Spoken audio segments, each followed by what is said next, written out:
சிற்றம்பலம். சுந்தரமூர்த்தி நாயனார் அருளிய மீளா அடிமை என்னும் திருப்பதிகத்தின் விளக்கத்தினை இந்த பதிவினில் காணலாம். சுந்தரமூர்த்தி நாயனார் திருவொற்றியூர் தலத்திற்கு வந்தபோது அங்கே இருந்த சங்கிலியாரை திருமணம் புரிய வேண்டும் என்ற எண்ணம் கொண்டார். தனது விருப்பத்தை அவரிடம் தெரிவிக்கும் போது சங்கிலியார் சுந்தரரிடம் இந்த ஊர் எல்லையை தாண்டக்கூடாது என்ற சத்தியம் வாங்கிய பின்னர் திருமணமும் செய்து கொண்டார். சில காலங்கள் சென்ற பின் சுந்தரருக்கு திருவாரூர் தியாகேச பெருமானின் பங்குனி உற்சவ திருவிழா பற்றி நினைவு வந்தது. அந்த நினைவு வந்ததால் தான் அங்கே செல்ல வேண்டும் என்ற எண்ணம் அவருக்கு வந்தது. திருவாரூர் தியாகேசரை பார்த்து எவ்வளவு காலங்கள் ஆயிற்று, அடடா, அவரை இத்தனை காலம் மறந்து இருந்தோமே, என்ன காரியம் செய்திருக்கிறோம் என்று தன்னையே நொந்து கொண்டவர் சங்கிலியாருக்கு தான் செய்து கொடுத்த சத்தியத்தை மறந்து அவர் திருவொற்றியூர் ஊர் எல்லையை தாண்டினார். சத்தியம் தவறினமைக்காக அவரது இரு கண்களின் பார்வையும் பறிபோயின. தட்டு தடுமாறி கல்முள்பட்டு ரணமாகி மற்றவர்கள் வழிகாட்ட திருவெண்பாக்கம் வந்த அவருக்கு தயாளன் ஈசன் ஊன்றுகோல் ஒன்றினை வழங்கினார். சரி, இதையாவது கொடுத்தாரே ஈசன், நல்லது என்று அதனை வைத்துக்கொண்டு பல தலங்கள் சென்று கச்சி ஏகம்பம் எனும் காஞ்சிபுரம் தலத்திற்கு வந்தபோது ஏகம்பநாதனின் அருளினால் அவருக்கு இடக்கண் மட்டும் அருளப்பெற்றது. அடடா, இரு கண்களும் இல்லாமல் பரிதவித்துக் கொண்டிருந்த தனக்கு இடக்கண்ணையாவது வழங்கினாரே வள்ளல் பெருமான் ஈசன் என்று அவரையும் புகழ்ந்துவிட்டு இடக்கண்ணினை மட்டும் வைத்துக்கொண்டு எப்படியோ பல தலங்கள் கடந்து இறுதியாக திருவாரூர் வந்தடைந்தார். திருவாரூர் பெரிய கோயிலின் தேவாசிரிய மண்டபத்தை தொழுத பின்னர் திருவாரூர் தியாகேசர் பெருமானை காணச் சென்றார். பல காலங்கள் கழித்து தியாகேச பிஞகனை காணும் சுந்தரருக்கு இந்த அழகு தெய்வத்தை காண தனக்கு ஒரு கண் மட்டும் போதவில்லையே என தோன்றியது. ஈசனே, இன்னும் எத்தனை காலம்தான் என்னை தண்டித்துக் கொண்டிருப்பாய்? இந்த கொடுமையான துன்பத்தில் இருந்து என்னை மீட்டெடுக்க உன்னையே வேண்டுகிறேன். எனக்கு வலக்கண்ணினையும் தந்து அருள்வாயாக என்று மனமுருகி வேண்டினார். எவ்வளவோ கெஞ்சி வேண்டியும் ஈசன் அவருக்கு வலது கண்ணை தராமல் காலம் தாழ்த்தி கொண்டே இருந்ததால் அவர் மீது கோபம் கொண்டார் சுந்தரர். கோபம் கொண்டு அவரை திட்டுவது போல தனது ஆற்றாமையை பதிவு செய்யும் வகையில் மிக அற்புதமான இந்த மீளா அடிமை உமக்கே ஆளா எனும் திருப்பதிகத்தை அருளிச் செய்தார். எல்லாம் வல்ல பரம்பொருள் ஈசன் என்னதான் தனக்கு தோழனாக இருந்தாலும் அவரை திட்டுவது முறையாகுமோ? ஆகாது. ஆகவே அவரை கோபித்துக் கொள்ளவும் வேண்டும், அதே சமயம் புகழவும் வேண்டும் என்பதற்காக இந்த பதிகத்தில் பாடல்தோறும் ஈசனை வாழ்ந்து போதீரே வாழ்ந்து போதீரே என்று வாழ்த்துவது போல தனது ஆற்றாமையை விவரிக்கிறார் சுந்தரமூர்த்தி நாயனார்.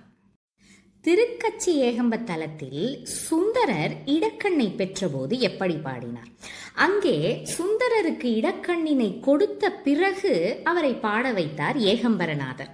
ஆகவே அந்த பாடல் எப்படி அமைந்தது? வரிகள் தோறும் வார்த்தைகள் தோறும் ஈசனை புகழ்ந்து இருந்தார் சுந்தரர். தம்பிரான் தோழரானவர் தோழரை புகழ்வதை விட கிண்டல் கேலி செய்து கோபம் கொண்டால் எப்படி இருக்கும்?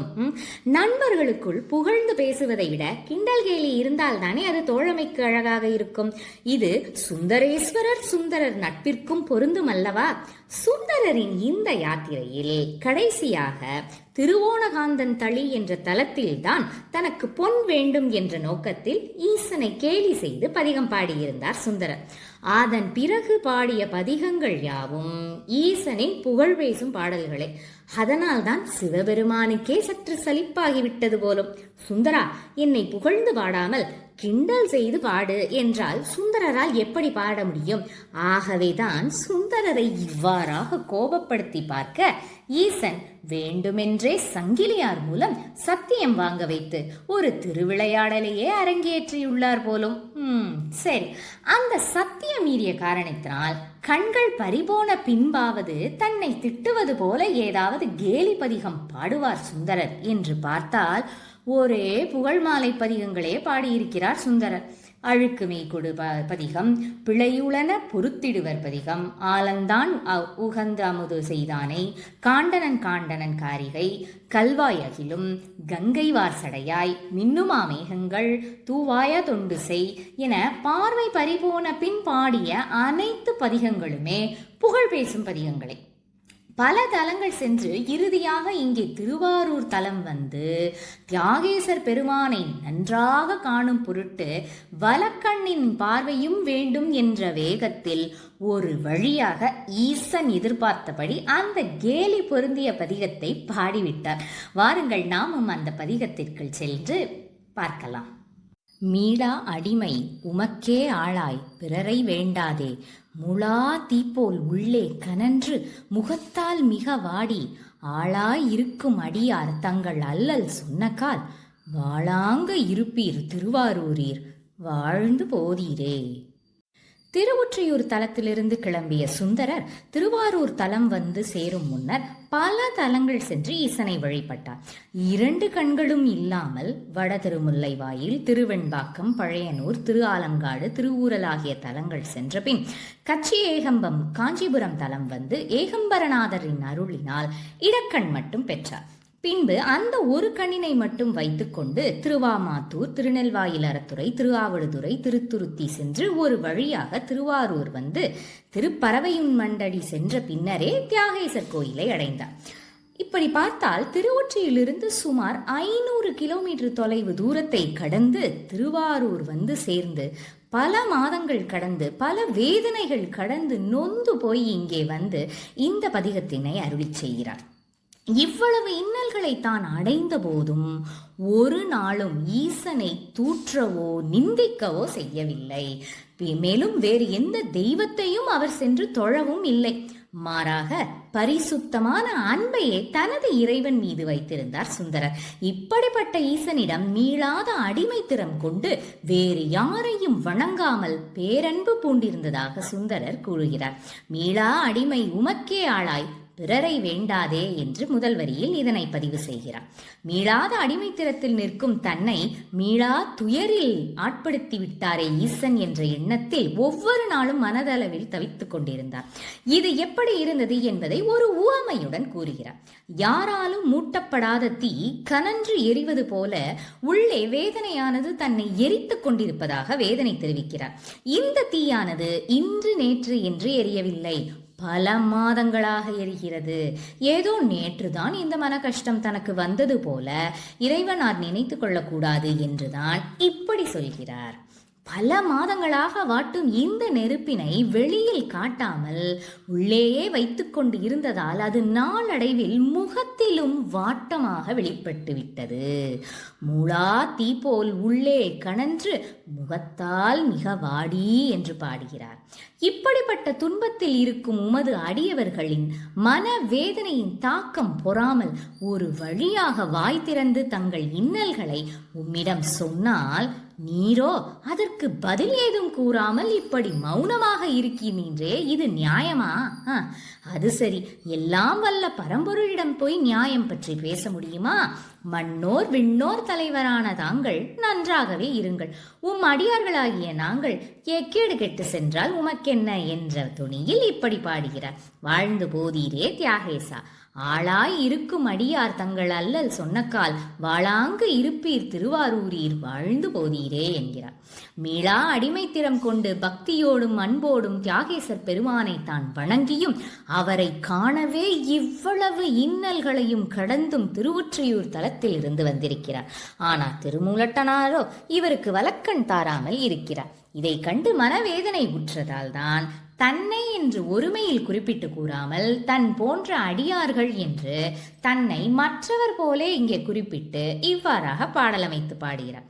கண் பறித்தாலும் உம்மையே வேண்டினேனே தியாகேசா, என் வேதனையை உன்னிடம் முறையிட்டால் நீயோ மௌனமாக மோன நிலையிலேயே இருக்கிறாயே, நீ மட்டும் நன்றாகவே இரு, நாங்கள் எவ்வாறாக போனால் உமக்கென்ன என்ற தொனியில் இந்த பாடலை அமைத்திருக்கிறார் சுந்தரர். சரி, வாருங்கள் நாம் 2ஆம் பதிகத்தில் சுந்தரர் என்ன கூறுகிறார் என்று பார்க்கலாம். 2ஆம் பாடல். விற்றுக்கொள்வீர் ஒற்றை அல்லேன், விரும்பி ஆட்பட்டேன், குற்றம் ஒன்றும் செய்தது இல்லை கொத்தையாக்கினீர், எற்றுக்கடிகள் என் கண் கொண்டீர், நீரே பழிபட்டீர், மற்றை கண்தான் தாராதொழிந்தால் வாழ்ந்து போதீரே. திருவொற்றியூர் தலத்திலிருந்து தமது 2 கண்களும் மறைந்து போனாலும் திருவாரூர் வரும் வரை ஈசனை புகழ்ந்து பேசியே பதிகம் பாடி வந்தார் சுந்தரர். இங்கு திருவாரூர் தியாகேசரை பார்த்த பின்னர் இப்படி நொந்து போய் பதிகம் பாடுகிறார் அல்லவா, அதற்கு என்ன காரணம் என்று சுந்தரரை இந்த இரண்டாம் பாடலில் விளக்கம் கூறுகிறார் பாருங்கள். வீதி விடங்க நாயகரே, திருவெண்ணைநல்லூர் தலத்தில் எனது முற்பிறவியை ஞாபகம் மூட்டி எனது அடிமை திறத்தினை எடுத்து கூறி எம்மை ஆட்கொண்டாயே, அப்போதே நான் விரும்பிதான் உன்னிடம் ஆட்பட்டேன். உமக்கு அடிமையாய் ஆட்பட்டவுடன் என்னை நீ என்ன வேண்டுமானாலும் செய்து கொள்ளலாம். பண கஷ்டத்தின் போது எம்மை ஒற்றையாக வைக்க வேண்டிய அவசியம் கூட இல்லை, விற்கவே செய்து விடலாம் என்று வேடிக்கையாக கூறுகிறார் பாருங்கள். விற்று கொள்வீர், ஒற்றி அல்லேன், ஏனென்றால் விரும்பி ஆட்பட்டேன். இப்படி விரும்பி ஆட்பட்ட நான் குற்றம் என்ன செய்தேன் என்று எமது 2 கண்களையும் மறைக்க செய்தீர் இறைவா. ஒரு கண்ணை கொடுத்த பிறகு மற்றொரு கண்ணை இன்னும் தாராமல் இருக்கிறீர்களே, என்ன குற்றம் நான் செய்தேன் என்று கேள்வியாக கேட்கிறார். நான் குற்றம் எதுவுமே செய்யவில்லை என்று அறுதியிட்டு கூறுகிறார் சுந்தரரடிகள். அதை எப்படி அவர் கூறுகிறார் என்பதை 2 வகையில் நாம் பார்க்கலாம். முதல் வகை என்னவென்றால், சுந்தரர் திருவெண்ணைநல்லூர் தலத்தில் விருப்பமாக ஈசனிடம் ஆட்கொண்ட போதே ஒரு பதிகம் பாடினார் அல்லவா, பித்தா பிறை சூடி பெருமானே அருளாலா என்ற அந்த பதிகத்தில் 4வது பாடலில் என்ன கூறியிருப்பார்? கொடியேன் பல பொய்யே உரைப்பேனை குறிகொள் நீ என்று பாடிவிட்டார். அதாவது நெறிக்கேடினேனாகிய நான் பொய்மைகள் பலவற்றை பேசப் போகிறேன், எதிர்காலத்தில் தான் கூறியிருக்கிறார் அவர். பேசப் போகிறேன் என்றாலும் என்னை நீ வெறாது ஏற்று அருள் என்று மிக தெளிவாகவே முதல் பதிகத்திலேயே கூறிவிட்டார்.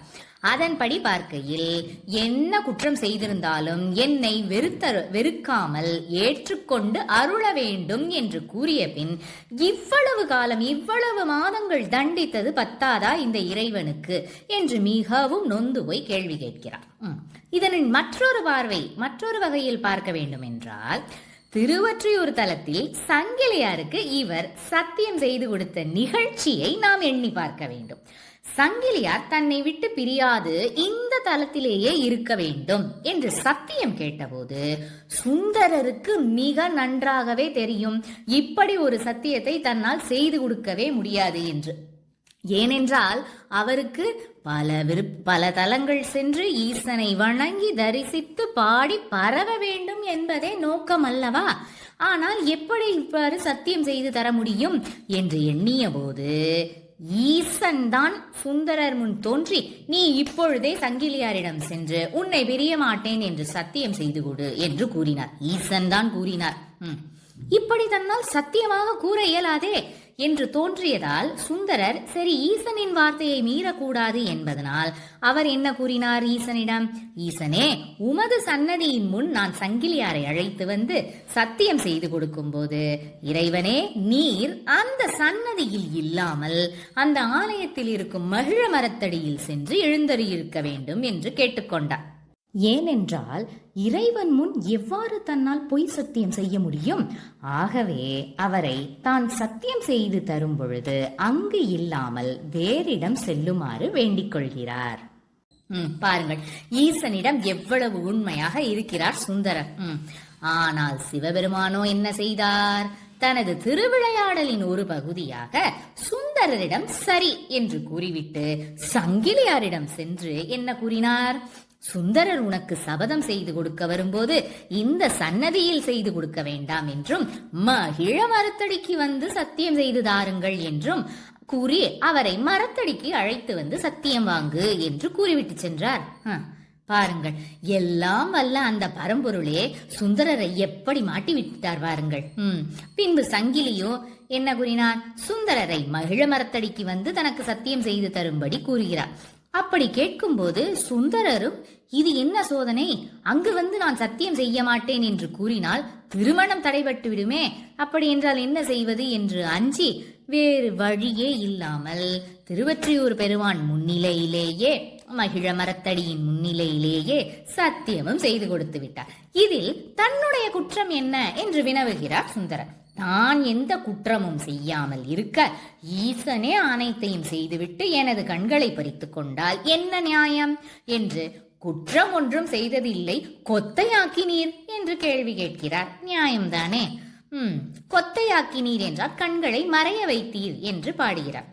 இவ்வாறாக தான் எந்த குற்றமும் செய்யாமல் இருக்க எதற்காக என் கண்களை பறித்துக் கொண்டீர் என்று கேள்வியும் கேட்கிறார். மேற்சொன்ன சத்தியம் வாங்கும் நிகழ்ச்சியை எண்ணி பார்த்தால் சுந்தரனின் தவறு ஏதுமில்லை. ஆகவே இறைவரே நீர்தான் வழிபட்டீர் என்று இறைவனையே பழித்து ஒரு கோரிக்கையையும் சேர்த்து வைத்து விடுகிறார். அது என்னவென்றால் தனது வலக்கண்ணினையும் வழங்கி அருள வேண்டும். அப்படி அருளாவிட்டால் சுந்தரரால் என்ன செய்ய முடியும்? ஒன்றும் செய்ய முடியாது. ஆகவே ஈசனே நீ மட்டும் நன்றாயாக வாழ்வாயாக, உமது அடியார்கள் எக்கேடு கெட்டு போனால் உமக்கு என்ன என்ற கருத்தில் வாழ்ந்து போதுகிறே என்று முதல் பாடலை போலவே இந்த பாடலையும் முடித்து விடுகிறார் சுந்தரர். வாருங்கள் நாம் 3ஆம் பாடலுக்கு செல்லலாம். அன்றில் முட்டாது அடையும் சோலை ஆரூர் அகத்தீரே, கன்று முட்டி உண்ணச் சுரந்த காலி அவை போல, என்றும் முட்டா பாடும் அடியார் தங்கண் காணாது குன்றின் முட்டி குழியில் விழுந்தார் வாழ்ந்து போதீரே. தம்மை வணங்கும் அடியார்களுக்கு எதுவுமே செய்யாமல் இருக்கின்றார் இறைவர் என்ற தனது ஆதங்கத்தை இந்த பாடலில் பதிவு செய்கிறார் சுந்தரமூர்த்தி நாயனார். திருவாரூர் தலம் எப்படிப்பட்டது என்றால், அன்றில் பறவைகள் நாள் தவறாது என்றும் அடைகின்ற சோலைகள் பல உடைய திருவாரூர் என்கிறார். இப்படிப்பட்ட திருவாரூரில் வீற்றிருக்கும் இறைவனே என்று விழிக்கிறார் முதல் வரியில். சரி, சோலைகள் என்றால் பலவிதமான பறவைகள் வந்து சேருமே, அவற்றுள் ஏன் அன்றில் பறவையை மட்டும் இங்கே குறிப்பிடுகிறார் என்றால் அதற்கும் ஒரு விளக்கம் கூறலாம். அன்றில் பறவை எப்படிப்பட்டது என்றால் தன் இணையோடு எப்போதும் இணைந்தே இருக்கும், பிரியவே பிரியார். அப்படி பிரிய நேரிட்டாலும் உடனே கூவி கூவி அழைத்துவிடும். ஒருவேளை இணைந்து வாழும் அன்றில் பறவைகளில் ஒரு அன்றில் பறவை இறந்துவிட்டால் மற்றொன்றும் தனது உயிரை மாய்த்து கொள்ளுமாம். இப்படிப்பட்ட அன்றில் பறவைகள் வாழும் திருவாரூர் தலத்தில் இருக்கும் சோலைகளில் வந்து அடைகின்றன.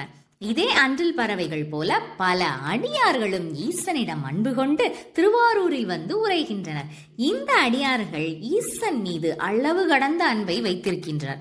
ஆனால் ஈசனும் அவர்களை பொருட்படுத்தாமல் அவர்களது துன்பத்தை வேடிக்கை பார்த்து கொண்டிருக்கிறார் என்று பன்மையில் குற்றம் சாட்டுகிறார் சுந்தரர்.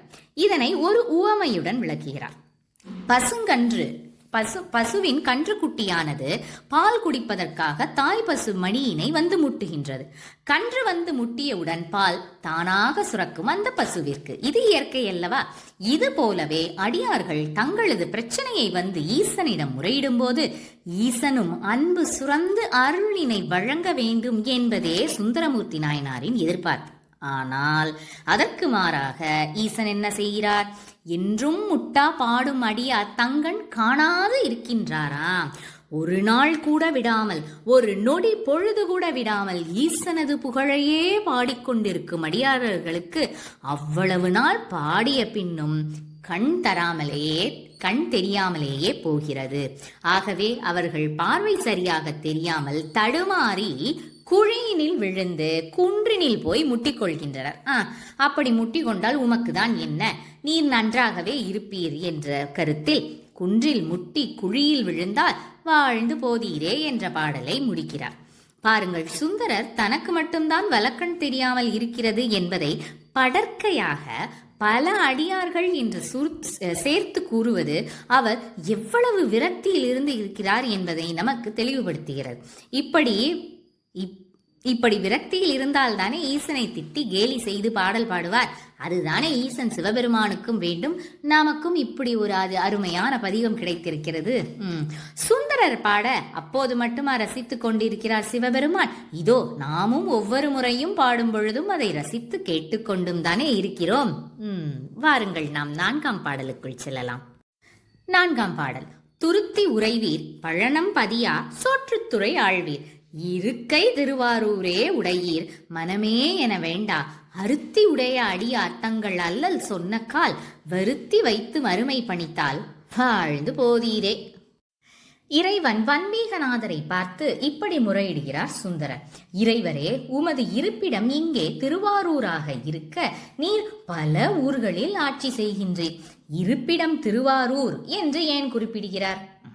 நம் சைவத்தில் கோயில் தில்லை என்று இருப்பது போல, கோயில் என்றால் சிதம்பரம் என்று இருப்பது போல, இறைவன் உரையும் மூலஸ்தானமாக இருப்பது திருவாரூர் தலமாகும். திருவாரூர் பிறக்க முக்தி தரும் தலம் என்று அழைப்பர் அல்லவா? எப்படி அது பிறக்க முக்தி அளிக்கிறது?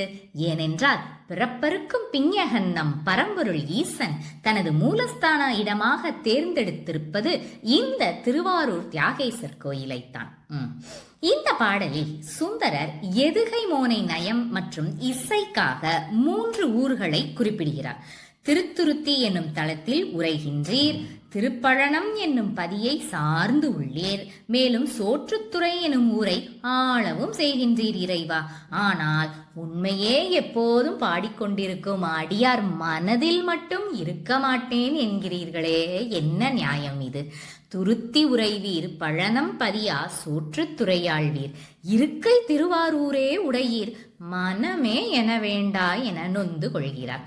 புற்றிடம் கொண்ட நாதா, உம்மையே பற்றுக்கோடாக உன்பால் அன்பு வைத்திருக்கும் அடியார்கள் தங்களுடைய இன்னல்களை வந்து உம்மிடம் உரைக்கின்றனர்.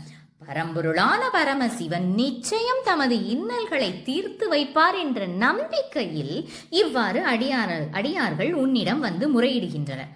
ஆனால் நீரோ அதற்காக என்ன செய்கின்றீர்? அவற்றை சற்றேனும் காதினில் வாங்கிக் கொள்ளாமல் இந்த பிறவி முழுவதும் இன்னல்களால் வருத்தி வைத்து கொடுமை செய்கிறீர்களே. அடுத்த பிறவியில் இந்த அடியார்களுக்கு நன்மை செய்து கொள்ளலாம் என்று நீர் இருக்கிறீர் போல. இப்படி இருந்தால் நாங்கள் என்ன செய்வது? நீர் மட்டும் இனிது வாழ்ந்து போவேன், நாங்கள் எக்கேடு கெட்டு போனால் உமக்கென்ன? அருத்தி உடைய உம்மிடம் அன்பு கொண்ட அடியார் தங்கள் அல்லல் சொன்ன கால் வருத்தி வைத்து மறுமை பணித்தால் வாழ்ந்து போதீரே. இப்படி ஒரு இறைவனை வைத்துக்கொண்டு என்ன செய்வது என்று நொந்து கொள்கிறார் சுந்தரர். அட அட, அந்த நோதலில் கூட எவ்வளவு அழகான தமிழ் பாமாலையை பாடியிருக்கிறார் சுந்தரர். சரி, வாருங்கள் நாம் அடுத்த பாடலுக்குள் செல்லலாம். 5ஆம் பாடல். செந்தண் பவளம் திகழும் சோலை இதுவோ திருவாரூர், எந்த மடிகேள் இதுவே ஆமாறு உமக்காட்பட்டோர்க்கு, சந்தம் பலவும் பாடும் அடியார் தங்கண் காணாது வந்தெம் பெருமான் முறையோ என்றால் வாழ்ந்து போதீரே. அந்த காலத்தில் எல்லாம் செம்மையான பவளம் போன்ற சிவப்பு நிறத்தில் பிரகாசிக்கும் இந்திர கோபங்கள் என்று அழைக்கப்படும் பட்டுப்பூச்சிகள் அதிகமாக இந்த திருவாரூர் தலத்தின் சோலைகளில் நிறைந்து காணப்படும். அந்த பட்டுப்பூச்சிகள் நிறைந்து காணப்படும் சோலைகள் இருக்கும் ஊரா இந்த திருவாரூர் என்று கேள்வியாக கேட்கிறாராம் சுந்தரர். ஏனென்றால் ஒரு கண்ணினை மட்டும் வைத்துக்கொண்டு எப்படி தெளிவாக பார்க்க முடியும்? முடியாதுதானே. அதனால்தான் வெல்வெட் பூச்சிகள் என்று கூறப்படும் சிவப்பு நிற பட்டுப்பூச்சிகள் நிறைந்து காணப்படும் சோலைகள் இங்கு இருக்கின்றனவா? இது திருவாரூர் தானா என்று கேலி போல வினவுகிறார். செந்தன் பவளம் திகழும் சோலை இதுவோ திருவாரூர் என்கிறார். இப்படி எனக்கு மற்றை கண்ணினை தாராமல் என்னை ஒற்றை கண்ணுடன் அலைய விடுகிறீர்களே இறைவா, இதுதான் உமக்கு ஆட்பட்டோருக்கு நீர் தரும் பயனா என்று மேலும் கேள்வி கேட்கிறார். ஆமாறு என்றால் பயன் என்று இங்கு பொருள் கொள்ள வேண்டும். எந்த மடிகள் இதுவே ஆமாறு உமக்காட்பட்டோர்க்கு, சந்தம் பலவும் பாடும் அடியார் தங்கண் காணாது என்று சுந்தரர் தன்னை பற்றிய குறிப்பாக நேரடியாக சொல்லாமல் சந்தம் வைத்து பல பாடல்கள் பாடும் அடியார்களை கண்டுகொள்ளாமல் இருக்கின்றீரே இறைவா, இது முறையாகுமா? இப்படி இது முறையோ, அது தகுமோ? இப்படி கண்டும் காணாமல் நடந்து கொள்வது பரம்பொருளான உங்களுக்கு முறையாகுமோ என்று நாங்கள் வந்து உம்மை கேள்வி கேட்டால் பதில் சொல்லாமல் மௌனமாக இருக்கின்றீரே, உம்மை என்ன சொல்வது? நீர் மட்டும் நன்றாக வாழ்ந்து போவேன், வந்தெம் பெருமான் முறையோ என்றால் வாழ்ந்து போதீரே என்று தனது ஆற்றாமையை பதிவு செய்து இந்த பாடலை முடிக்கிறார். 6ஆம் பாடல். தினைத்தாள் அன்ன செங்கால் நாரை சேரும் திருவாரூர், புனத்தார் கொன்றை பொன்போல் மாலை புரிபுன் சடையீரே, தனத்தால் அன்றி தாம் தாம் மெலிந்து தங்கண் காணாது மனத்தால் வாடி அடியார் இருந்தால் வாழ்ந்து போதீரே. திருவாரூர் தலம் பற்றிய பெருமைகளை இந்த பாடலிலும் வருணிக்கிறார் சுந்தரர். சென்ற பாடலில் சோலைகள் நிறைந்த திருவாரூர் என்று பாடியவர் இந்த பாடலில் சிவப்பு நிற கால்களை உடைய நாரைகள் நிறைந்த வயல்வெளிகள் சூழ்ந்திருக்கும் திருவாரூர் என்று பெருமை பாடுகிறார். அந்த செங்கால் நாரைகளின் கால்களுக்கு தினை வளரும் பயிரினை உவமையாக்குகிறார். திணைப்பயிர் போல மெலிந்தும் உயர்ந்தும் இருக்கிறதாம் நாரையின் கால்கள்.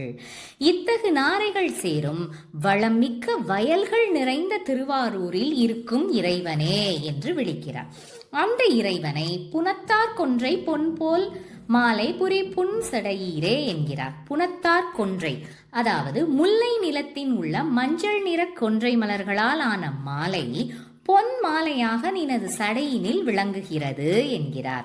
விரிந்த புன்சடை என்றால் திரண்ட சுருண்ட சடையாகும். எண்ணெய் வைக்காததால் சுருண்டு சுருண்டு புன்சடையாக இருக்கிறதாம். சடையை உடைய இறைவரே என விழித்து தனது ஆற்றாமையை பதிவு செய்கிறார். என்ன ஆற்றாமை? பொன்னில்லை பொருளில்லை என்றால் அந்த வருத்தத்தினை சிறிதளவேனும் தாங்கிக் கொள்ளலாம். ஆனால் இங்கு எனக்கோ ஒரு கண் பார்வை இல்லாத நிலை. ஏதோ இன்று நேற்றாக கண் பார்வை இல்லாமல் நான் தவிக்கிறேன்? இல்லை, பல மாதங்களாக ஒரு கண்ணினை மட்டுமே வைத்துக் கொண்டு அலைகின்றேன். சரியாக உண்ண முடியாமல், சரியாக உறங்க முடியாமல் நான் தவித்து மெலிந்தும் போகின்றேன்.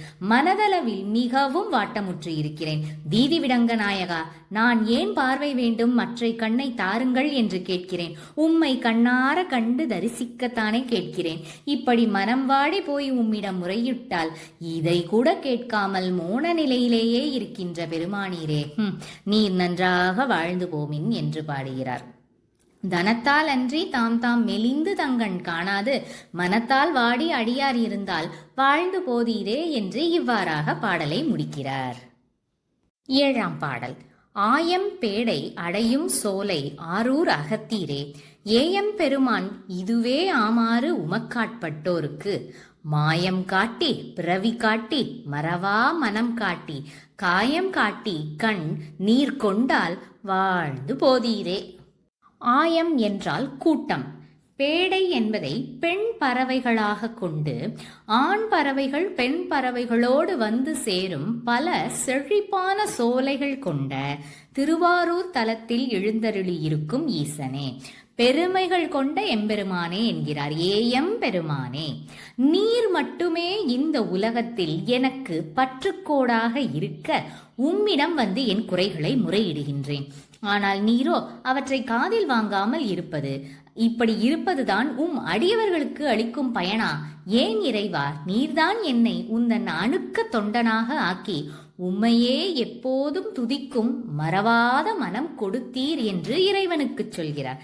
மறவா மனம் காட்டி என்று பாடுகிறார். அதாவது தான் ஆளாள சுந்தரராக முற்பிறவியில் கைலாயத்தில் சிவபெருமானுக்கு அடியாராக இருந்த தன்மை பற்றி நின்னை என்றும் மறவாத மனம் கொடுத்து அருளினீர் என்று இப்படி பாடுகிறார்.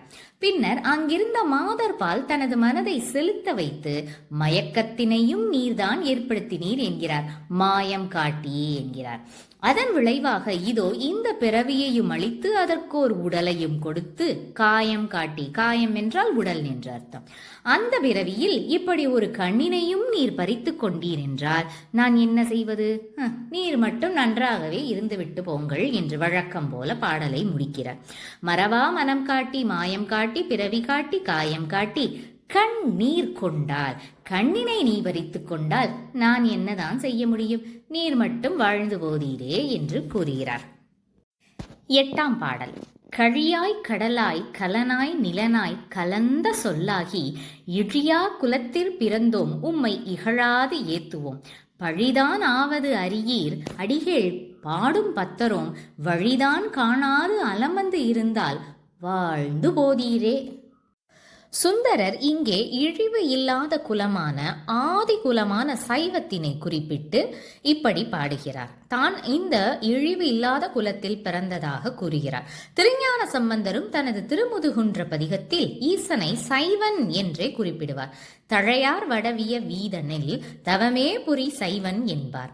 இதனை குலம் என்று வகுப்பு வினையாக கொள்ளாமல் அரிது அரிது மானிடராய் பிறத்தல் அரிது என்ற ஔவையாரின் வாக்குப்படி ஈசனை துதித்து பாடல்கள் பாட வல்லும் மனித குலத்தில் உயர்ந்த குலத்தில் பிறந்தேன் என்று சுந்தரர் கூடுவதாக நாம் பொருள் கொள்ளலாம். இப்படிப்பட்ட உயர்ந்த குலத்தில் பிறந்த தான் நிச்சயம் எப்போதும் பரமனையே போற்றி செய்து எந்த ஒரு இகழ்ச்சியும் இல்லாமல் அன்பு செய்து பாடுவேன் என்கிறார். சுந்தரர் தான் வீதி விடங்கரின் மேல் கோபமாக இருக்கிறார் அல்லவா, அதனால்தான் தன்னை ஏதோ ஒரு வேற்று அடியார் போல படற்கையில் பாடுகிறார். இழியா குலத்தில் பிறந்தோம் உம்மை இகழாது ஏத்துவோம் என்று பன்மையில் இப்படி பாடுகிறார். என்ன போற்றி பாடுவாராம்? அதனை ஒரு உவமையுடன் விளக்குகிறார் முதல் வரியில். நீர் ஆனது கடலில் இருந்தாலும் சரி, ஒரு மரக்கலனில் இருந்தாலும் சரி, நிலத்தில் மறைந்து ஓடி இருந்தாலும் சரி, ஒரே தன்மையுடன் இருக்கின்றது அல்லவா? அதே போல தியாகேசர் பெருமானும் தன்னை வணங்குபவர் யாராக இருந்தாலும் ஒரே போல பாவித்து அருள் புரிந்து கருணை காட்டுவார். அப்படிப்பட்ட இறைவன் அவரை புகழ்ந்து பாடும் அடியார்களை துன்பப்படுத்தினால் அது அவருக்கு அவப்பெயரை ஈட்டித் தரும் அல்லவா? அதனை மறந்துவிட்டு ஈசன் இப்படி வாழாங்கு இருப்பது தகுமோ? இப்படி அடியார்கள் வந்து தங்களது குறைகளை கூறும் பொழுது மௌன நிலையில் இருப்பது தகுமோ என்று முறையிடுகிறார்.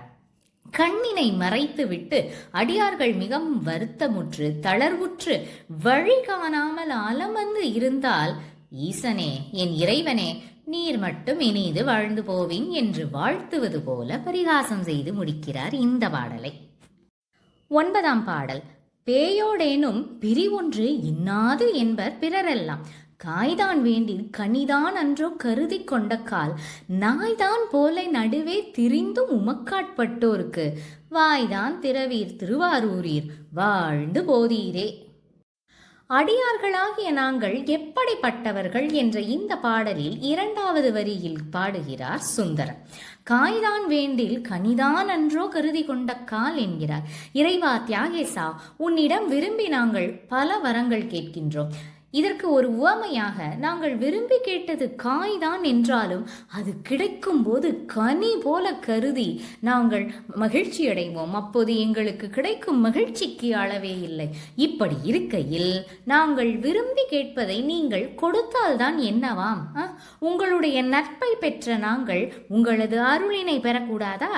நட்பிற்கு இலக்கணம் உங்களுக்கு தெரியுமா இறைவா? நட்பின் இலக்கணம் என்ன என்பதனை முதல் வரியில் பாடுகிறார் பாருங்கள். நாம் நட்பு கொண்டது ஒரு பேயாக இருந்தாலும் அதனை பிரிய வேண்டும் என்ற ஒரு நிலை வரும்போது, ஐயோ பிரிவு மிக கொடுமையானதே என்று கருதி அந்த நட்பினை பிரியாமல் நட்பினை போற்றி பாதுகாப்பர் மற்றவரெல்லாம். பேயோடேனும் பிரிவொன்று இன்னாது என்பர் பிறரெல்லாம், ஆனால் நீரோ என்ன செய்கிறீர்? உமக்கு ஆட்பட்டவர்கள் நட்பு ரீதியில் உம்மிடம் நட்பு கொண்டு நண்பன் நண்பன் என்று பல முறை நாய் போல கூறிக்கொண்டே இருந்தாலும் நண்பனுக்கு ஏற்படும் இடரினை பார்த்து கொண்டு சும்மாவே இருக்கிறீரே. வாய் திறந்து ஒரு அருள் வாக்கினை வழங்கினால்தான் என்னவாம்? அதை செய்ய மாட்டேன் என்கிறீரே. நீர் மட்டும் இனிது வாழ்ந்து போமின் என்று பாடலை வழக்கம் போல முடிக்கிறார். நாய்தான் போலே நடுவே திரிந்து உமக்காட்பட்டோருக்கு வாய்தான் திறவீர் திருவாரூரீர் வாழ்ந்து போதீரே என்று இந்த பாடலை முடிக்கிறார். 10ஆம் பாடல். செருந்தி செம்பொன் மலரும் சோலை இதுவோ திருவாரூர், பொருந்தி திருமூலட்டானமே இடமா கொண்டீரே, இருந்தும் நின்றும் கிடந்தும் உம்மை இகழாது ஏத்துவோம், வருந்தி வந்தும் உமக்கொன்று உரைத்தால் வாழ்ந்து போதீரே. பல சோலைகள் நிறைந்த திருவாரூர் தலம் இதுதானோ என்று வினவுகிறார் சுந்தரர். அங்கு பூத்து குலுங்கும் செருந்தி மலர்கள் எப்படிப்பட்டவை என்று கூறுகிறார் பாருங்கள். செம்பொன் நிறம் கொண்டவை செருந்தி மலர்கள். பொன் போல கொத்து கொத்தாக அவை பூக்கும். செருந்தி மலரின் கால் செந்நிறம் கொண்டது. ஆகவேதான் சுந்தரர் இதனை செருந்தி செம்பொன் மலர் என்கிறார். அந்த பூக்கள் பார்ப்பதற்கு மிகவும் அழகாக இருக்கும். ஆனால் அவற்றை தன்னால் இப்போது ஒரு கண்ணினை மட்டும் வைத்துக்கொண்டு எவ்வாறு ரசிக்க முடியும் என்று சுந்தரர் முதல் வரியை இவ்வாறு பாடுகிறார். அடுத்து இறைவன் எப்போதும் பொருந்தி இருக்க, அதாவது மூலஸ்தானமாக திருவாரூர் தலத்தினை தேர்ந்தெடுத்து விட்டார். பொருந்தி திருமூலட்டானமே இடமா கொண்டீரே என்று தியாகேசர் பெருமானை விളിக்கிறார். பிறக்க முக்தி தரும் திருவாரூர் திருமூலட்டானத்தவரே, அடியார்களாகிய நாங்கள் எவ்வாறு உம்மை வாழ்த்துகின்றோம் என்று கூறுகின்றேன் கேளுங்கள். இருந்தும் நின்றும் கிடந்தும் உம்மை இகழாது ஏத்துவோம். அடியார்களாகிய நாங்கள் அமர்ந்து கொண்டு இருந்தாலும் சரி, நின்று கொண்டிருந்தாலும் சரி, தரையில் கீழே விழுந்து வணங்கிய போதும் சரி, புற்றிடம் கொண்ட ஈசனை உம்மை பற்றியே புகழ்ந்து பேசிக் கொண்டிருக்கிறோம். எங்களது மொழிகளில், எங்களது பேச்சுக்களில், எங்களது பாடல்களில் உம்மை என்றுமே இகழ்ந்தது இல்லை. அப்படிப்பட்ட அணுக்க தொண்டர்களாகிய நாங்கள் எங்கள் வருத்தத்தினை வந்து உம்மிடம் தெரிவிக்கும் பொழுது நீர் அதனை காதில் வாங்கிக் கொள்ளாமல் வாழாங்கு இருந்தால் என் செய்வது நாங்கள்? நீர் மட்டும் இனிது வாழ்ந்து போமே. வருந்தி வந்தும் உமக்கொன்று உரைத்தால் வாழ்ந்து போதீரே என்று பாடலை முடிக்கிறார். 11ஆம் பாடல். காரூர் கண்டத்து எண்தோள் முக்கண் கலைகள் பலவாகி ஆரூர் திருமூலட்டானத்தே அடிப்பேர் ஆரூரன் பாரூர் அரிய எண்கண் கொண்டீர் நீரே வழிபட்டீர் வாரூர் முலையாள் பாகம் கொண்டீர் வாழ்ந்து போதீரே. முதல் வரியை பாருங்கள். காரூர் கண்டத்து எண்தோள் முக்கண் கலைகள் பலவாகி. அப்பாடா, ஒரு வழியாக ஈசனை பல முறை புகழ்ந்து விட்டார். காரூர் கண்டத்து ஈசன், எண்தோள் ஈசன், முக்கண் ஈசன், கலைகள் பலவான ஈசன், ஆரூர் திருமூலட்டானத்து ஈசன். இந்த மிள அடிமை பதிகத்தில் எங்கேயாவது சிவனை வாழ்த்தி பாடியிருக்கிறாரா என்று தேடி கண்டுபிடிக்க வேண்டியதாக இருக்கிறது வாருங்கள்.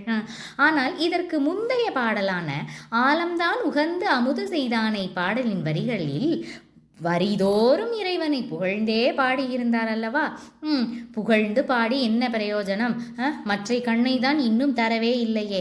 அதனால்தான் எவ்வளவு கொட்ட முடியுமோ அவ்வளவு ஆற்றாமையை கொட்டி தீர்த்து விட்டார் இந்த பதிகத்தில். இறுதியாக மீண்டும் ஒரு முறை ஈசன் என்ன செய்தார் என்று அவருக்கே திரும்பவும் நினைவூட்டுகிறார். பாரூர் அறிய அடிப்பேர் ஆரூரனாகிய என்னை பாரூர் அறிய என் கண் கொண்டீர் நீரே பழிபட்டீர் என்கிறார். இந்த பாரில் உலகத்தில் உள்ள அனைவரும் காணும்படியாக என் கண்ணினை பறித்து கொண்டது நீர்தான், நீர்தான், நீர்தான் எம்பெருமானே என்கிறார். அதுவும் எப்படி பறித்து கொண்டீர்? என்னை ஏமாற்றித்தான் பறித்து கொண்டீர் இல்லையா? உமது சன்னதியில் வைத்து என்னால் சத்தியம் செய்து தர முடியாது என்று கூறி உம்மை மகிழ மரத்தடியில் சென்று அமரும்படி கேட்டுக்கொண்டேன். ஆனால் நீரோ என்ன செய்தீர்? வேண்டுமென்றே என்னை அந்த மகிழ மரத்தடிக்கே வரச் செய்து உங்களது முன்னிலையிலேயே சத்தியம் செய்து வைத்தீர். என்னால் அந்த சத்தியத்தின்படி ஒரே ஊரில் தங்க முடியுமா? முடியாது என்று உங்களுக்கு தெரிந்தும் இப்படியே செய்தீர். ஆகவே உங்களது மீதுதான் எல்லா தவறும் உள்ளன. ஆகவே நீர்தான் பழிப்பட்டவராவீர். உங்கள் மீது விழுந்த பழியை நீங்களே போக்கிக் கொள்ள வேண்டும். எனக்கு உடனே கண்ணை தாருங்கள் என்று கிட்டத்தட்ட மிரட்டவே செய்துவிட்டார். இது நமக்கு மாணிக்க வாசகரின் நீத்தல் விண்ணப்பம் பதிகத்தின் இறுதி பாடலை நினைவூட்டுகிறது. என்னை விட்டெழுதி கண்டாய் விடில் என்னை மிக்கார் ஆறடியான் எண்ணின் உத்தர கோசமங்கை கரசின் சீரடியான் என்று நின்னை சிரிப்பிப்பேனே என்று செல்லமாக மிரட்டுவார் மாணிக்கவாசகர். அப்படி மிரட்டினாலாவது நமது கோரிக்கையை நிறைவேற்றுவாரா இறைவன் என்றுதான் மணிவாசகரும் இப்படி ஒரு பாடலில் மட்டும் பாடுவார். நம் சுந்தரரும் இறுதி எச்சரிக்கையையும் கொடுத்துவிட்டு ஈசன் மனம் இறங்க அவரின் கருணையை சுரக்க வைக்க இறுதி வரியில் இப்படி ஒரு வரியினை வைத்து பாடுகிறார். வாரூர் முலையாள் பாகம் கொண்டீர் வாழ்ந்து போதீரே என்கிறார். கருணையே உருவான ஒரு பெண்ணினை ஒரு பாகமாக கொண்டவரே, உமக்கு கருணை இல்லையா என்று இப்படி வரியமைத்து பாடியுள்ளார். பாருங்கள், எங்கே சொன்னால் வேலை நடக்கும் என்று தெரிந்து வைத்திருக்கிறார் சுந்தரர் பெருமான். இதற்கு மேலும் ஈசன் அமைதி காப்பாரா என்ன? அவர் விருப்பமும் தான் ஈடேறி விட்டதே. தன்னை தோழர் புகழாமல் கிண்டல் போல பாதிகம் பாட வேண்டும் என்று நினைத்தார். இதோ பாடியும் முடித்து விட்டார். இன்றும் வரை இந்த பதிகத்தை நாம் பாடி ஈசனை மகிழ்வித்தும் கொண்டிருக்கிறோம். இது போதாதா இறைவருக்கு? பாடலின் இறுதி வரியில் வேற முத்தாய்ப்பாக உமையம்மையை குறிப்பிட்டு விட்டார். தான் இனியும் கண் தராமல் இருந்தால் உமையம்மையே வெகுண்டு எழுந்து வந்து, இப்பொழுது நீங்கள் சுந்தரருக்கு கண் தரி போகிறீர்களா, இல்லை நான் வந்து அருளட்டுமா என்று சினந்து சுந்தரருக்கு அவரே அவரே கண் கொடுத்தாலும் கொடுத்து விடுவார். அவ்வளவு தூரம் ஏன் விடுவானேன்? நம்மால் ஆட்கொள்ளப்பட்ட நமது தோழருக்கு நாமே கண் கொடுத்து விடுவோம் என்று முடிவு செய்த முக்கண் ஈசன் சுந்தரருக்கு வலது கண்ணினையும் அருளி செய்தார். அது மட்டுமா, 2 கண்களாலும் சுந்தரர் பார்த்து மகிழ்ந்து பரவசமடையும் வண்ணம் தனது திருக்கோலத்தினையும் காட்டு அருளினார். ஆஹா, இந்த அற்புத திருக்காட்சியை காண்பதற்காகத்தானே இவ்வளவு காலம் இவ்வளவு அல்லல் பட்டோம். நான் நிச்சயம் புண்ணியம் செய்தேன் என்று சுந்தரரும் எண்ணி எண்ணி நிகழ்ச்சி உற்றார். ஆரூரா தியாகேசா புற்றிடம் கொண்ட நாதா, நான் பிறவிப் பயனை அடைந்தேனே. இத்தகு வியத்தகு காட்சியை நான் காணத்தான் இவ்வளவு திருவிளையாடல்கள் செய்தாயோ? நன்றி நன்றி என்று இறைகழல் பணிந்து வணங்கி நின்றார் சுந்தரமூர்த்தி நாயனார். நாமும் இந்த பதிகத்தினை தினமும் ஓதி ஈசனை மகிழ்வித்து வேண்டுமென பெறுவோமாக. திருச்சிற்றம்பலம்.